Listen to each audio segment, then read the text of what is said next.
శివుడికి భార్య శరీరంలో సగమై ఉంది, విష్ణుమూర్తికి వక్షస్థలం మీద ఉంది. మన అదృష్టం మన నెత్తి మీద ఉన్నారు భార్యలు, సంతోషం. మనం వాళ్ళకంటే గొప్పవాళ్ళం. సర్వమంగళాచార్యులు గారని ఒక ఆయన ఉండేవాడు, బహు చమత్కారంగా మాట్లాడేవాడు. సర్వమంగళ శాస్త్రి గారు. నిజామరాజులు పరిపాలించే కాలం అది.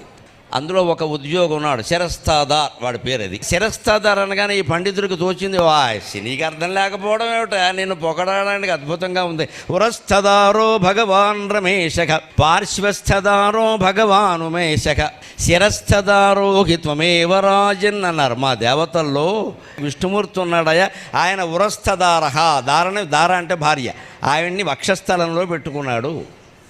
పార్శ్వస్థదారో భగవాను మేషక, పార్వతీపతి పరమేశ్వరుడు ఉన్నాడే, ఆయన సగభాగంలో పెట్టుకున్నాడు.